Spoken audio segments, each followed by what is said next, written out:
think for a very long time, Africa's story was told for them. And with Afr Gh in Ghana, we've been able to export Ghana to the world. We've been able to tell Ghana's story very, very vividly in the 5 years we've existed. And the hope is, when we travel to other countries, we can work with a partner there to tell Nigeria's story, the Kenya's story. And I think that is the foundation steps for Africa being able to tell its own story. I'm connecting the African diaspora back to the continent through food, music, and culture. My name is Abdul Kareem Abdullah, and I'm one of the founders of Afr Gh, and I'm a change maker. It's a busy day at the El Wak Stadium in Accra, Ghana. The Afr Gh organizers are overseeing preparations for the 2021 festival. I just want to know where the barricades will stop from this thing. It's a lot of mixed emotions because you're excited to come here to see your work come to life, and you're nervous because any little thing can go wrong, so being on the field, making sure every single detail is gone over several times, everything we've rehearsed. The main stage is here. In 5 years of Afr Gh, it's the biggest stage we have done so far. Some experiences about fashion, some about music, and some about just artistic expression. So it kind of has all themes of Afr Gh and a few bites of the Ghana theme in it as well. Afr Gh is an annual celebration in December that highlights Africa's diverse and vibrant culture. What we simply want to do is be able to communicate culture through food, art, music, and fashion. Because these, we feel, are simple connectors that people can find consensus on, or people that can connect with. Each pocket has their own fans of people that they enjoy. And then there's people like me that enjoys all four. And when I'm in Afr Gh, or if someone is like me and they're in Afr Gh, it's like they're mini heaven on earth. Co-founder Abdul Kareem Abdullah says his connection to the continent runs deep. I grew up in both New York City and the Bronx, and I also grew up here in Accra. My parents wanted me to have a very authentic experience here, so they left us in Medina Zongo. I think that now as an adult, I realize that experience was probably one of the best experiences that could have ever happened to me, because now I have the ability to go to different parts of Accra and feel comfortable in each. Abdul went to college in New York with the intention of becoming a doctor. But he says that's when he discovered he had a knack for planning.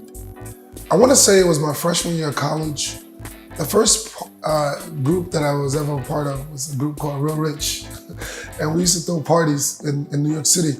It was a cool way for us to make money. We thought we were cool. Abdul now works at a pharmaceutical company, but says he was determined to pursue his passion for planning African-inspired events. Everything cool. After college, my partner Kenny and I, we were throwing a bunch of parties in New York City, just kind of trying to sell the African experience. And then we just kind of felt that it was time for us to figure out a way to get more people from the US that looked like us or that had the same experience like us to come back with us to Ghana.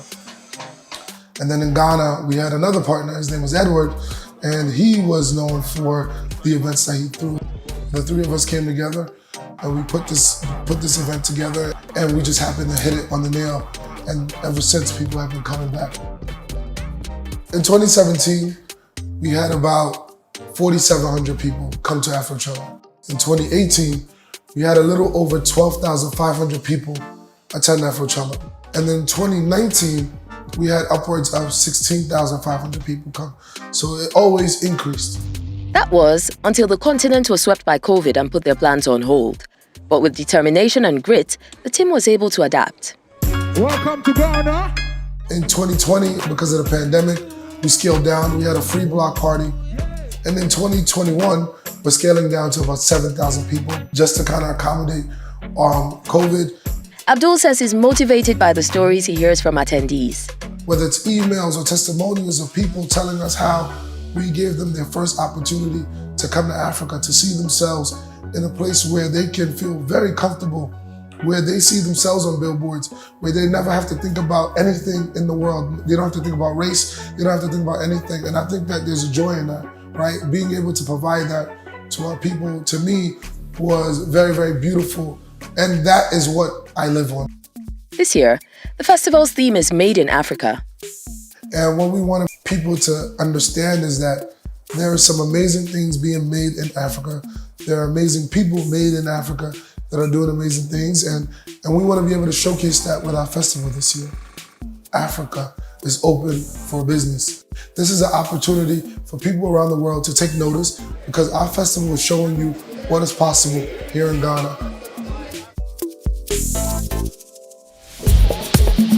Next, see African culture come to life when the festival opens its gates to the public.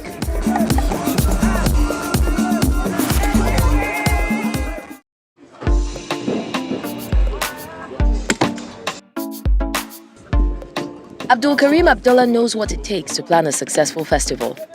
I'm not gonna say it's easy.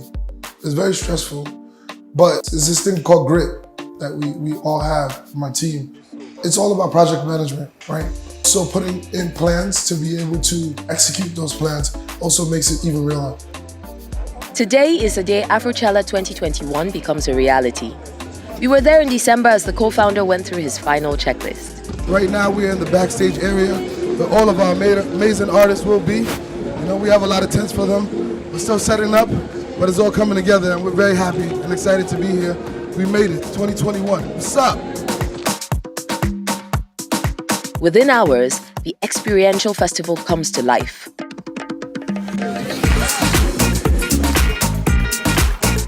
With rhythmic dances, the taste of African cuisine, and interactive installations, showcasing the vibrant work of African creatives and entrepreneurs. We have people coming in from all over Africa to be able to participate in the show. People often describe Afr Gh as a vibe. That's because we've never focused on just the musical artists. In fact, until this year, we've always released our lineup very, very late in the game. And that's what separates us from music festivals, because we want you to have equal parts music, equal parts amazing food, equal parts fashion, and equal parts art. We wanted brands in the world to be able to see Africa as a place that they can invest in. And we wanted to be able to showcase the talent that existed on the continent that deserved the opportunities that people in the diaspora were getting. And we set out to do that, and we've been able to do that. We're gonna have 3 panels. This year, the festival hosted a series of panels on the future voices of Africa, women in the music industry, and the diaspora's effect on African music. They also created an immersive experience into Ghana's music history. We wanted to give people a better understanding of our music and our history of music and where the sound comes from.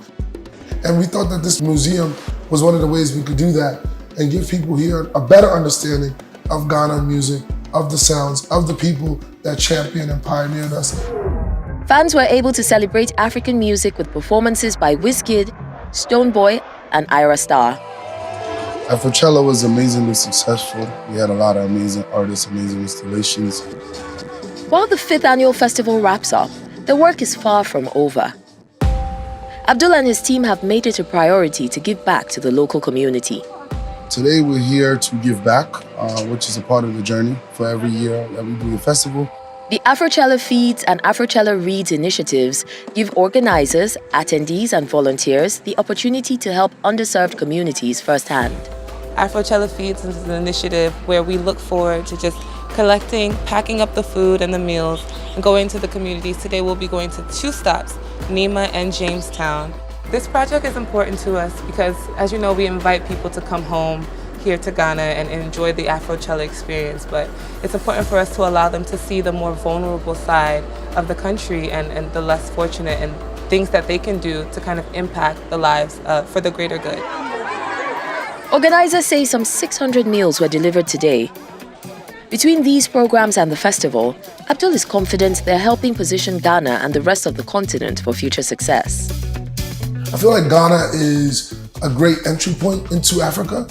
And once people reach Ghana and they are able to dispel all the ideas that they have about their experience or what they've heard about Africa, what they've heard about African people, once they reach Ghana and they see how welcoming and embracing our people are, they see how great the food is, the art is, how vibrant our colors are, I think people have a shift in their mentality, and that opens them to the ideas of, well, what about Nigeria? Well, what about South Africa? Well, what about Kenya?